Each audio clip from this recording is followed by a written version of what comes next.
biasa pakai ojek, begitu sama suaminya dia bayar. Kamu nggak tahu ini negara saya.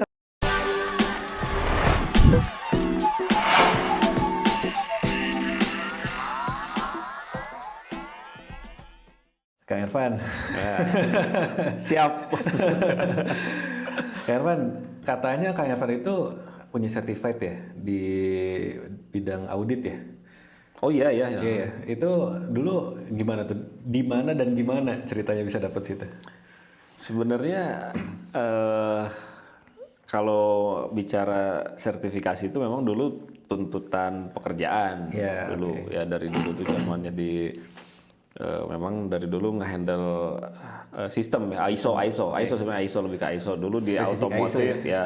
Otomotif tuh zamannya ISO 16949 ISO TS ya dulu itu. ISO TS 16949. Oke. Itu ngebahas semua quality management system khusus untuk industri otomotif. Oke. Nah, jadi di situ dituntut supaya certified buat auditor. Oke. Harus auditor itu kan harus ngerti sistem ya. Iya pasti Ya lah. gimana cara kita mau ngaudit kalau nggak ngerti ya. Iya. Nah, makanya kalau urusan ngedevelop sistem ya sedikit banyak lebih paham gitu. Nah, kemudian setelah pas dari otomotif masuk ke aerospace tuh yang lebih tinggi lagi. Oke. Dan memang itu lebih spesifik dan lebih detail sebetulnya itu AS 9100. Oke. Itu Sampai ngerti angkanya ya? ya 9 sebenarnya kan quality management system quality management system itu kan ISO 9001, AS 9100 ya 9, tapi kalau yang ISO TS ini kan untuk otomotif beda. Iya, iya, iya. Gitu. Nah, dari situ certified juga sama tuh. Dulu sempet ini apa? Jalan-jalan. Jadi trainingnya ke luar negeri gitu. Certified sampai ke sana. Di mana, Kang? Di Prancis dulu. Prancis. Sama Skotlandia. Bisa pakai bahasa Prancis? Inggris? Oh, enggak Inggris. Oh, Inggris. Saya nggak ngerti bahasa Prancis. Kadang-kadang ini jokesnya orang-orang tuh kalau keluar negeri pasti ditanya pakai bahasa ini gitu. Enggak ya? Enggak, Inggris ya? bahasa Inggris biasa pengantarnya biasa bahasa Inggris. Alhamdulillah certified, terus di Scotland juga sama tuh. Oke. Masih untuk aerospace sebenarnya. Jadi memang tuntutan ya dulunya. Nah, setelah resign sebenarnya saya punya apa ya? Punya passion sama keinginan aja. Jadi pengen sertifikat ya ISO 9001. Oh. Tapi kalau bicaranya tadi tuh ISO TS yang untuk otomotif, kalau bicaranya itu ya otomatis 9001 tuh udah terakomodir di sana. Oh. Jadi kalau bicaranya misalkan quality management system untuk otomotif, berarti itu di sana di dalamnya itu udah ada ISO 9001 yang QMS quality management system juga. Jadi yang 9001 tuh udah umum banget. Oke. Umum banget itu untuk di bidang apapun, mau bidang kuliner, mau bidang fashion, bisa diterapkan gitu. Nah di sana berapa lama Kang ini dapat certified itu di luar negeri berapa lama? Sebentar, cuman seminggu. Seminggu. Oke. Tapi seminggu ngerasain ada culture apa gitu yang beda, culture shock lah gitu, ada nggak? Seminggu tuh sebenarnya sih nggak terlalu culture shock, cuman di sana sedikit banyak memahami lah, kan sempat jalan-jalan ya. Oh iya, pasti lah, masa nggak sayang banget kalau. Sebenarnya ada kejadian lucu bukan di Prancis justru di Prancis. Kalau di UK kan ya ini ceritanya gini. Saya waktu itu ketemu sama orang kumpul kan semua apa namanya orang-orang yang bidang aerospace itu kumpul di satu di Paris tuh. Kemudian di sana tuh saya ketemu orang Inggris, kebetulan dia Muslim kan waktu itu. Oh, oke. Ngobrol. Dia baik sih, ngajak jalan juga. Pas ngajak jalan tuh saya kan biasa di kiri ya, saya di kanan. Oh gitu.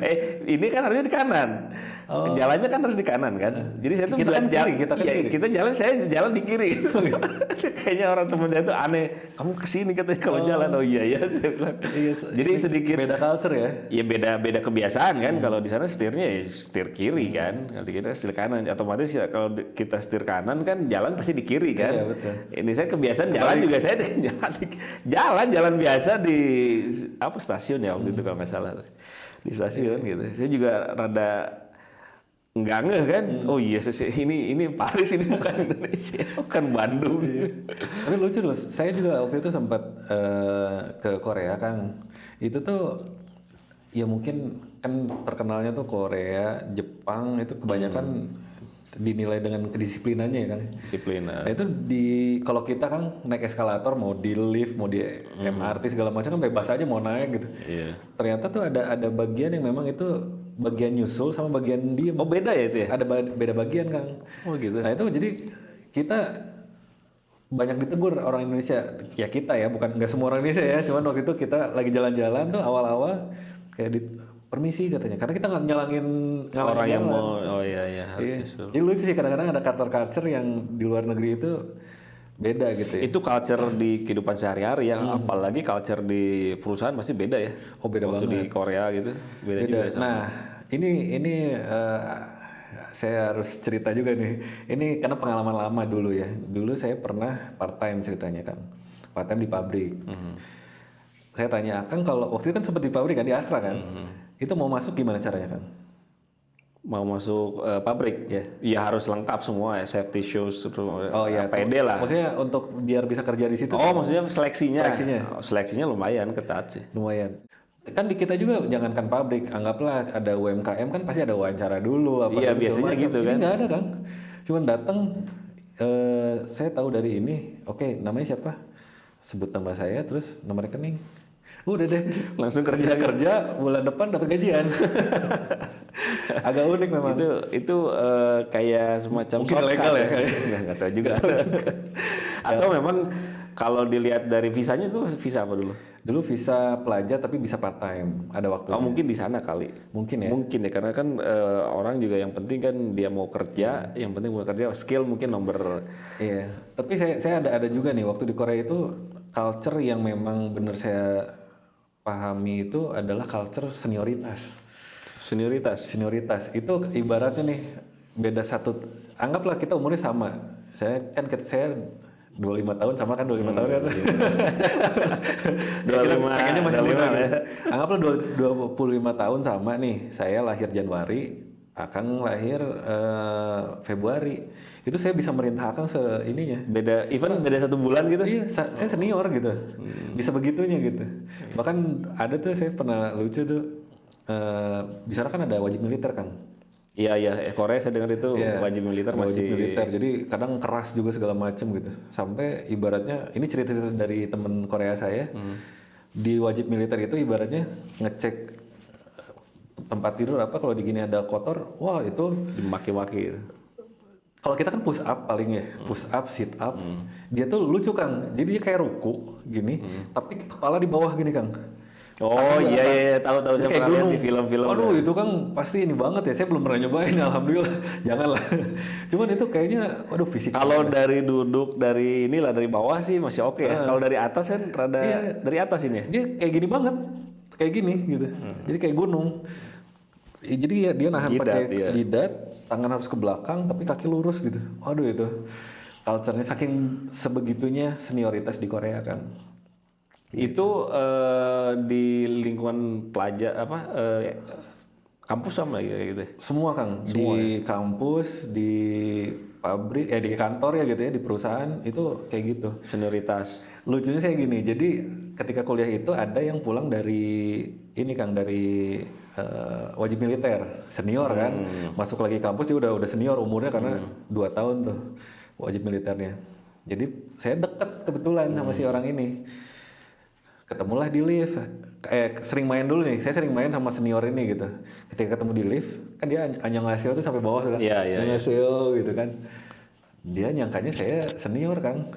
Jadi ketika saya udah lagi nggak sama dia, terus ketemu lagi yang junior, ke saya gini, annyeonghaseyo, waduh, saya ngerasa tersanjung gitu. Saking ininya gitu, culture-nya bagus banget. Menurut saya sih ada sisi bagusnya gitu, karena dia menghormati lah gitu. Tapi ngomong-ngomong Korea, saya dulu kan sebagai auditor juga tuh dari luar tuh ada eksternal auditor tuh juga orang Korea tuh di Busan ya. Busan ya, Busan. Dia tinggalnya di Busan. Jadi selama tapi di ini ya di aerospace ya dulu ya.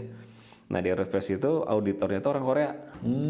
Nah orang Korea ini dia senang bercanda ya ternyata orang Korea itu. Nah, itu udah senior, udah udah 50-an ke atas lah usianya tuh pada waktu itu ya. Sekarang mungkin udah 60 mungkin dia sekarang ya.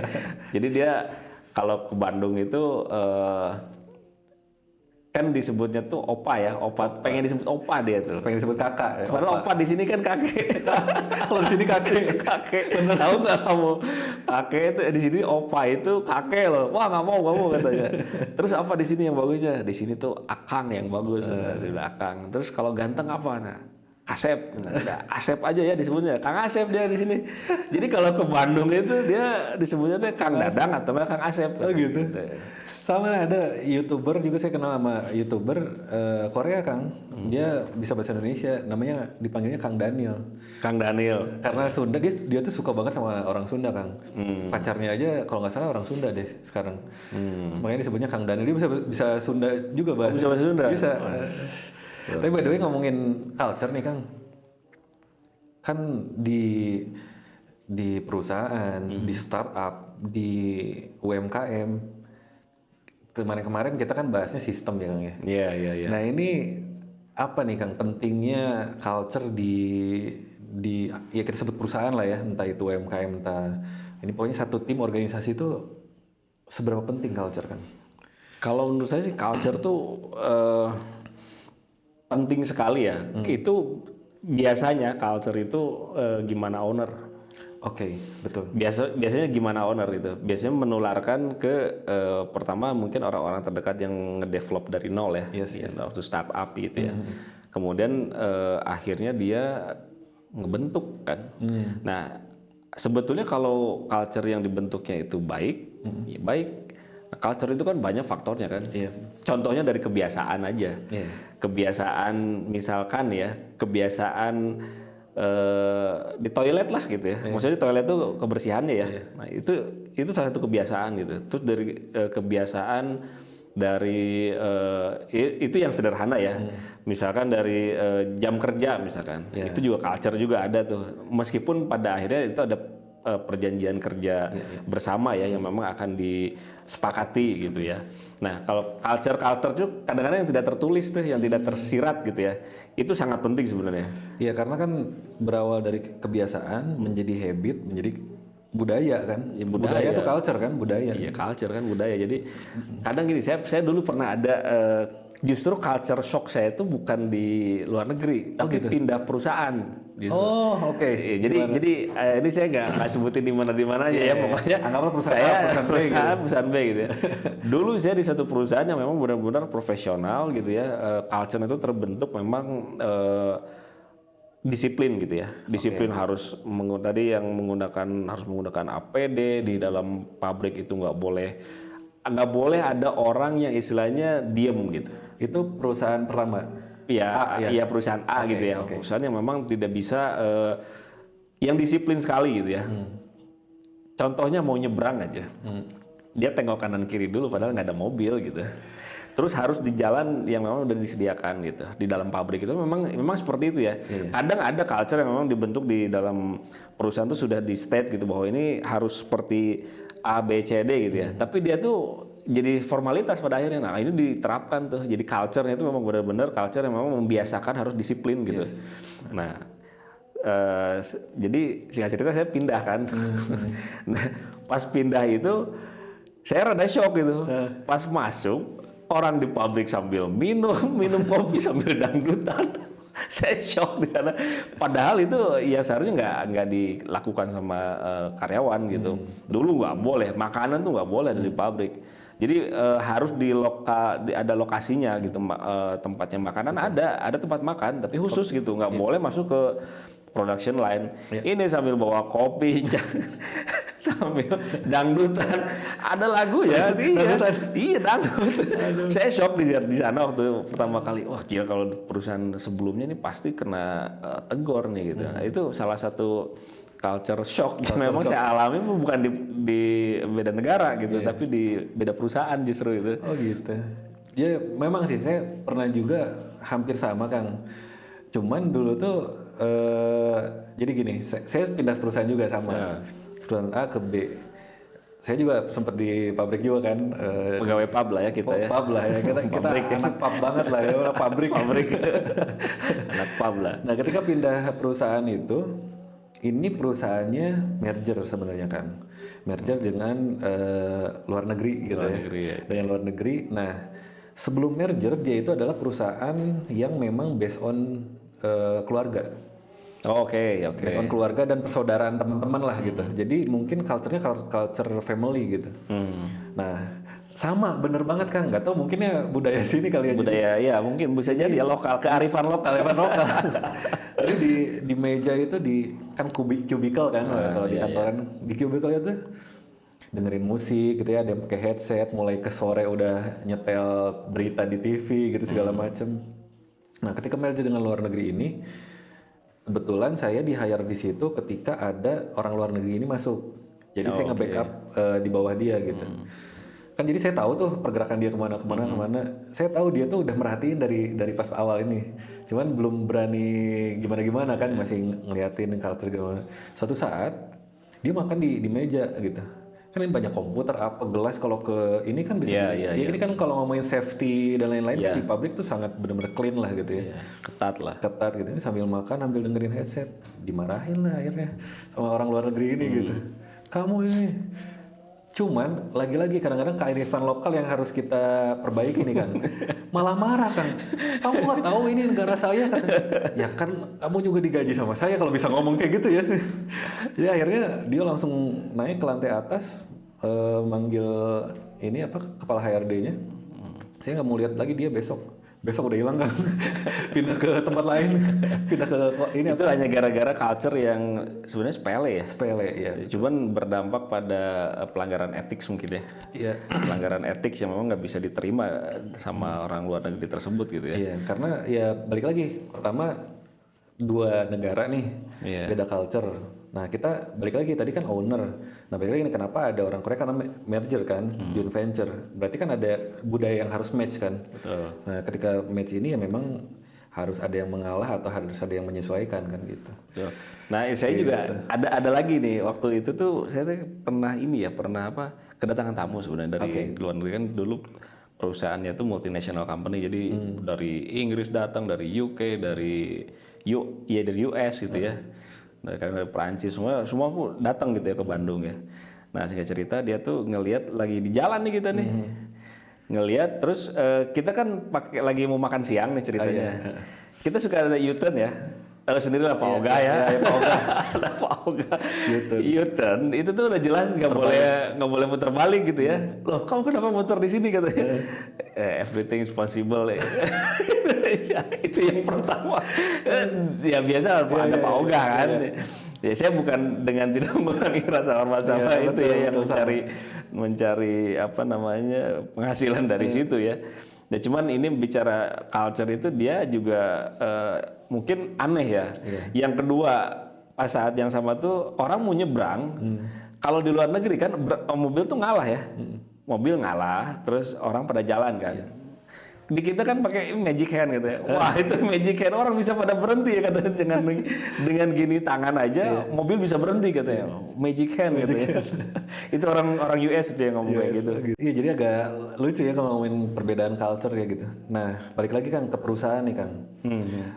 Kita tuh apa sih yang maksudnya tuh kenapa ada yang namanya tuh corporate culture gitu Kang? Kenapa kita memang harus memiliki culture? Apa nggak bisa ya udah misalnya kita anggaplah kita berlima nih bikin perusahaan, yuk kita udah sejalannya aja gitu. Apa sih yang mengharuskan perusahaan itu punya culture gitu biar mempermudahkah atau biar punya style kah atau culture lebih kepada identitas. Identitas ya. Jadi perusahaan itu punya identitas, punya jati diri ya. Kalau orang itu punya jati diri gitu.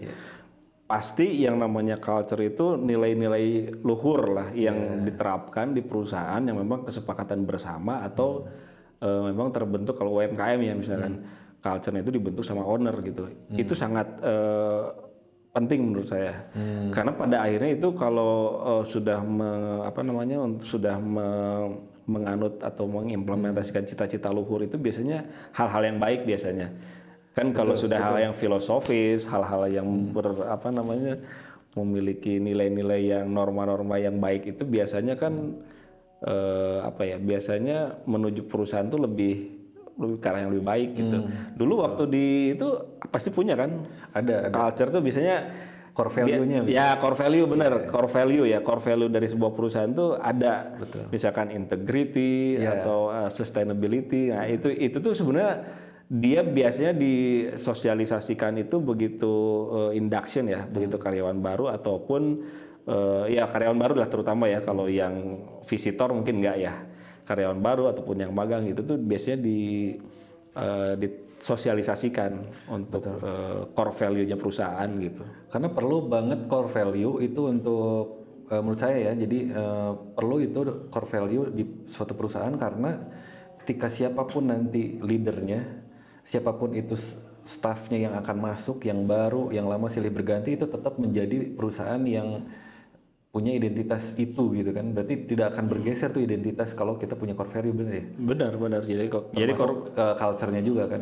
Iya, ke core value itu sebenarnya ya produknya dari culture-nya itu sendiri gitu. Jadi misalkan kita punya, biasanya kan perusahaan-perusahaan yang sudah mature ya, yang sudah mature. Kadang kalau yang startup itu biasanya ya udahlah let it follow dulu aja gitu, sambil nanti setelah scale up gitu, baru dia tuh nemu nih, oh ternyata saya tuh kayak begini ya. Itu tapi memang real gitu, faktanya seperti itu gitu.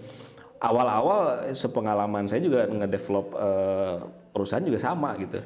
Di awal tuh kayaknya dikesampingkan dulu hal yang seperti itu, tapi lama kelamaan tuh dirasa perlu gitu.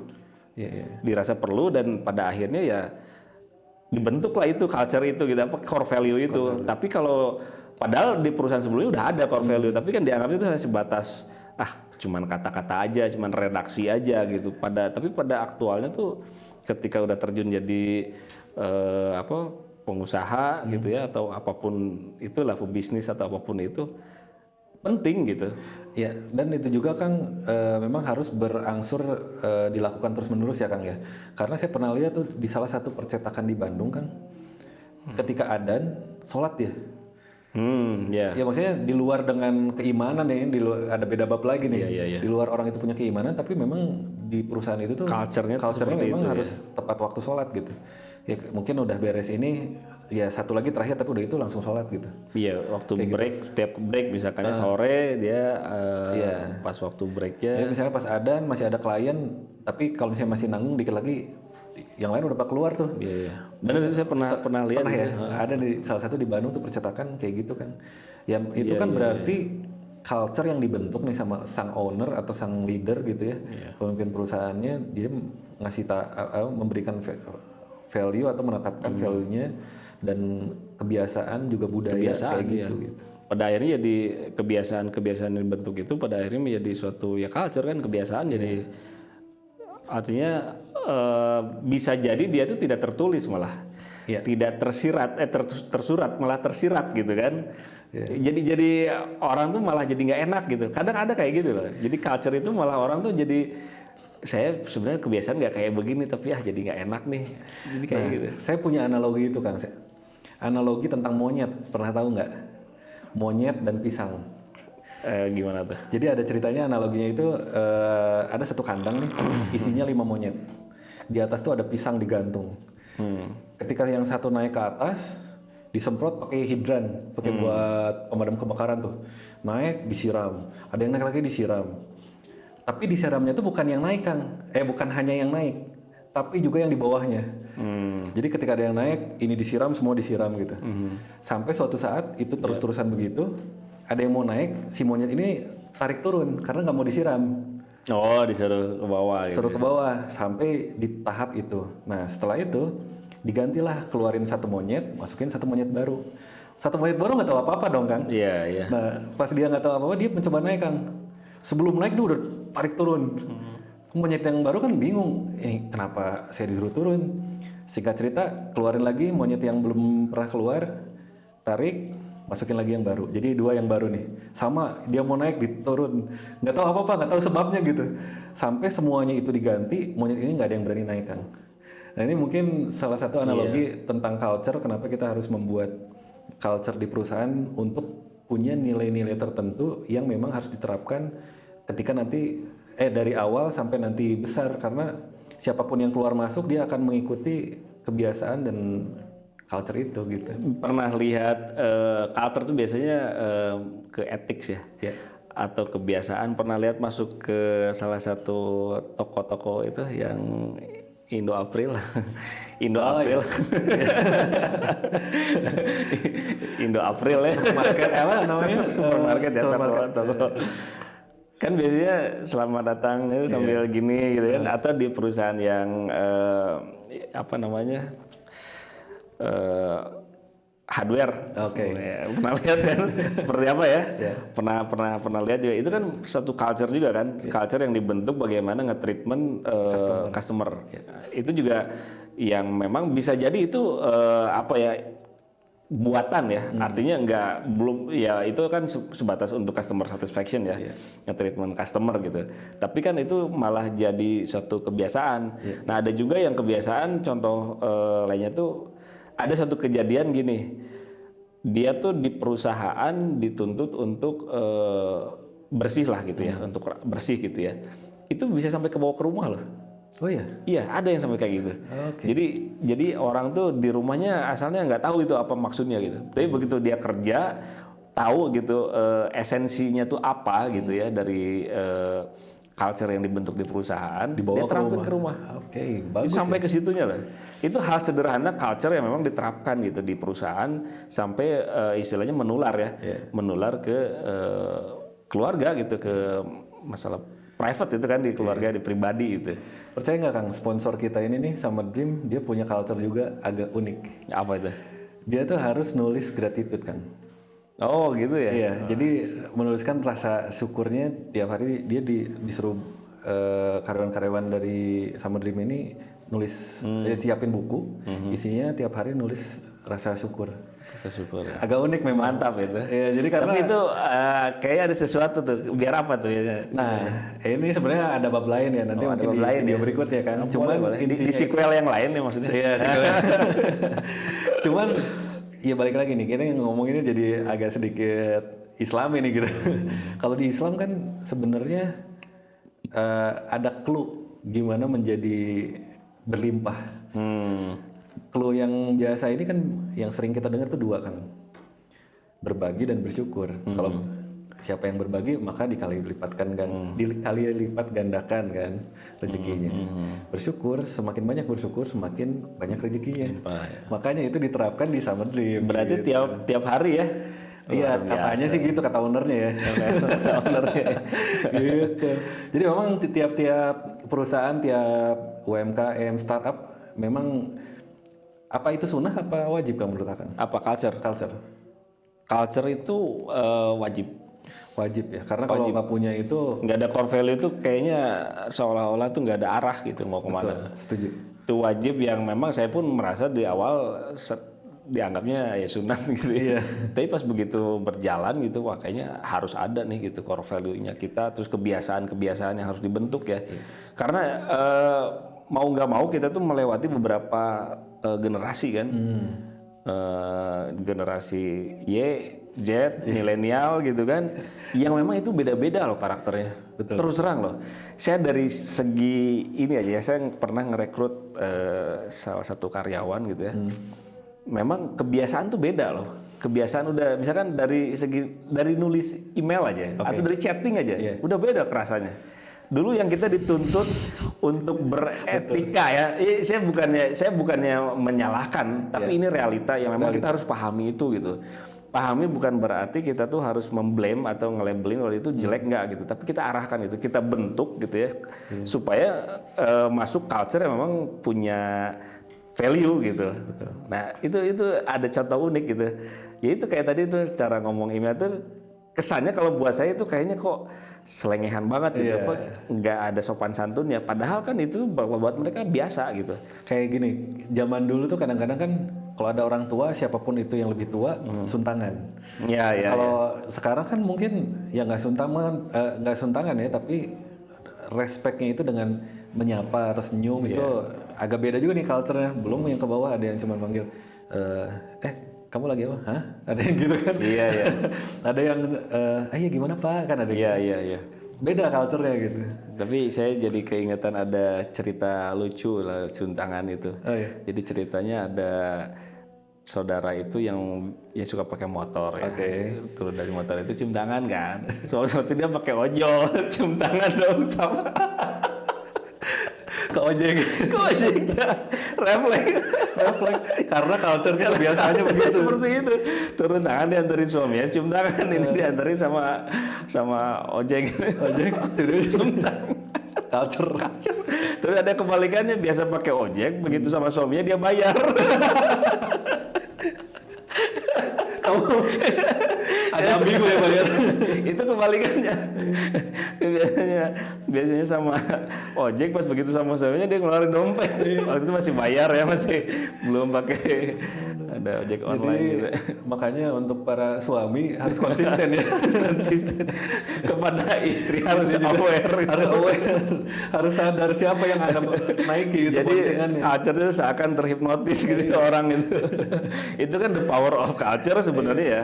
Dia kayak soalnya udah refleks kan, kayak misalkan ada ini menunduk langsung membungkuk ya kalau yang lebih tua gitu kan.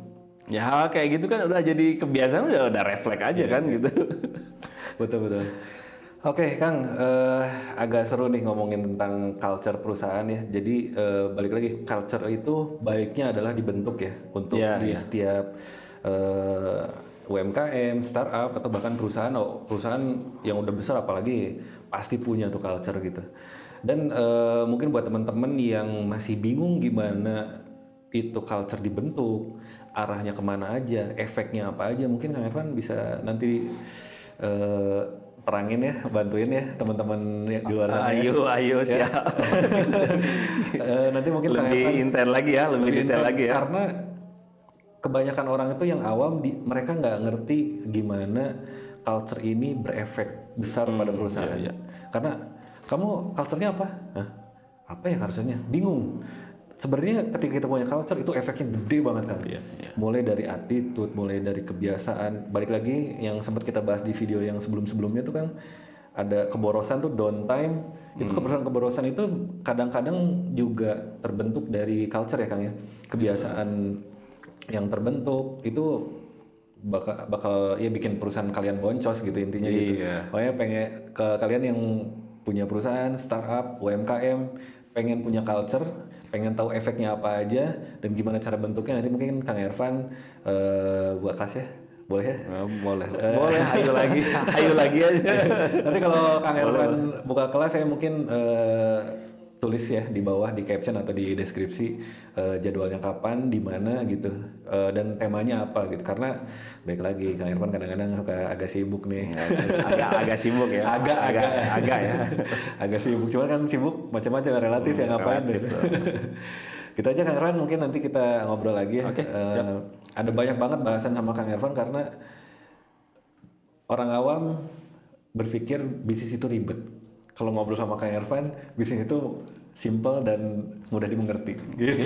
Simple dan better ya. Simple dan better gitu. Simple tapi better gitu. Simple tapi better, bukan hanya sekedar simple. Gitu ya Kang. Iya, siap. Sampai ketemu lagi buat teman-teman. Assalamualaikum.